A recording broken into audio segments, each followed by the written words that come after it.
सुबह से एक बार फिर से अनिल अंबानी के ऊपर एक नेगेटिव खबर देखने को मिली, लेकिन इसका नेगेटिव इफेक्ट रिलायंस पावर और रिलायंस इंफ्रा पर नहीं पड़ा है। क्या वही एक रीजन है जो हम बार बार डिस्कस कर रहे थे कि कंपनी को क्लेरिफिकेशन देने की जरूरत है और बार बार क्लेरिफिकेशन देने की जरूरत है? क्या उसी क्लेरिफिकेशन का effect in a positive direction Reliance power और रिलायंस इंफ्रा पर अब पड़ता देखने को मिल रहा है? अगर आपने पहली बार चैनल पर विजिट किया है तो आज शायद आपको इस क्लेरिफिकेशन के बारे में मालूम नहीं होगा कि हम किस बारे में बात कर रहे हैं, लेकिन आपने सुने जरूर होंगे। तो समझना ध्यान से और चैनल को सब्सक्राइब कर देना, because we are NISM 7 certified. तो अब आते हैं आपकी पहली खबर पे। इस वीक आपके रिलायंस ग्रुप में बहुत सारी अपडेट्स देखने को मिली है, जिसमें पहली अपडेट आपकी आती है टोटल 6 सब्सिडरीज का 100% स्टेक का सेल। ठीक है, ये सब्सिडरी सेल करी गई है रिलायंस ग्रुप में और इसकी अपडेट हमने कल के वीडियो के अंदर पूरा अपडेट ले लिया था, परसों के दिन। ठीक है, इसके बाद में एक खबर आपकी और आती है, अनिल अंबानी रिलायंस पावर शेयर जो है 100 करोड़ डील विद बायो ट्रस्टर के साथ में 100 करोड़ की डील यहां पर फाइनलाइज हुई है। और मार्केट फ्लैट होने के बावजूद भी कल के दिन इस अपडेट का आपको फायदा दिखा था, लेकिन दिन के आखिर में करेक्शन आ गई थी और आप उसी रेंज पर चलते रहे। बट उसी सेम रेंज से जो हमने लास्ट वीडियोस में डिस्कस किया है, उसी रेंज से आप वापस आज रिकवर हुए। अभी आएंगे चार्ट पैटर्न पे, सब चीजें ना ध्यान से सुनना, आपको एट द एंड ना एकदम कंक्लूजन मिल जाएगा इन सभी पॉइंट्स का जो मैं बता रहा हूं कि पिछले वीडियो में डिस्कस करी थी, ताकि आपको क्लैरिफिकेशन मिले। ध्यान से सुनना। Anil Ambani Reliance power and Reliance infra share price zoom, जबकि इनके ऊपर जो है ईडी रेड चल पड़ी है। 6 लोकेशंस पर ईडी रेड हुई है।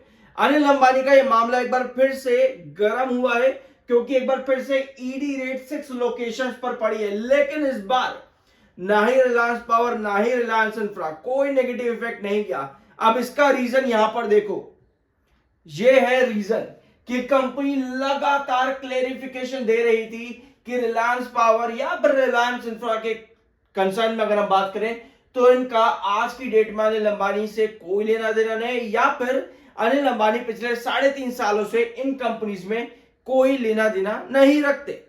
यह क्लेरिफिकेशन कंपनी ने लगातार दिया, 19 सितंबर को भी, 5 सितंबर को भी, और उसके पहले भी कंपनी ने 2 बार दिया। टोटल 4 बार कंपनी ने क्लेरिफिकेशन दिया और यही हम लोग डिमांड भी कर रहे थे कि कंपनी को यह क्लेरिफिकेशन देने की जरूरत है ताकि इन्वेस्टर्स का भरोसा बने। तो आज और कल ये जो आपके पास अपडेट आई है सीबीआई रेड की, इसके बावजूद भी आपका कोई नेगेटिव इफेक्ट नहीं पड़ा है। क्या इस अपडेट का, इस क्लेरिफिकेशंस का कंपनी पर पॉजिटिव इफेक्ट पड़ रहा है? कमेंट बॉक्स में यस या फिर नो में अपना ओपिनियन जरूर शेयर करना। 47.9 का आपका MFI, 39.5 का आरएसआई, टेक्निकल्स न्यूट्रल है और आरएसआई आपके बुलिश जोन के काफी करीब आज के दिन देखने को मिला। अब चार्ट पेन पे आते हैं और वो प्राइस डिसाइड, वो रेंज समझते हैं जो हमने पिछले वीडियोस के अंदर डिस्कस करी थी। यहां आपको नजर आ रहा है कौन सा लेवल, यहां पे देखो आपको नजर आ रहा है 44 और 47.80। ठीक है, यहां मार्क कर देता ताकि आपको क्लियर से नजर आए। 47.80 और 44, ये दो लेवल्स आपके बहुत ज्यादा इंपॉर्टेंट है रिलायंस पावर के अंदर। रिलायंस पावर में इन दोनों प्राइसेस का सिग्निफिकेंस काफी ज्यादा रहा है, स्पेशली अगर आप पिछले 1 महीने के पैटर्न में देखोगे या पिछले 2 महीने का, अगस्त से लेकर के पूरा सितंबर का रेंज आपका यही रहा है। 47.80 रिस्ट्रिक्शन और 44 आपका बेस, ये दो लेवल्स बहुत इंपॉर्टेंट रहे हैं।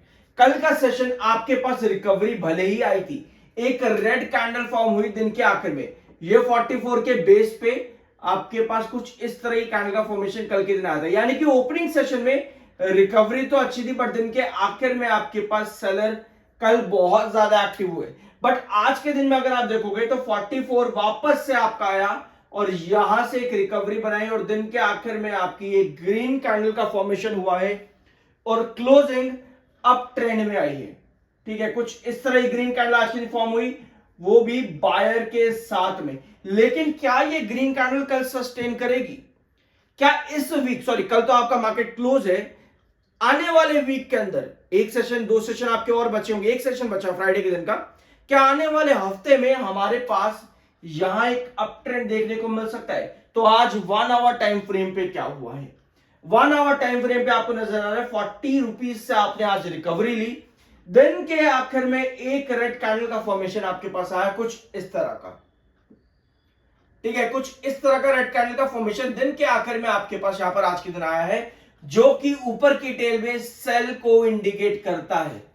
तो क्या आज दिन के आखिर के 1 आवर में आपका पूरा गेम खत्म हो गया है?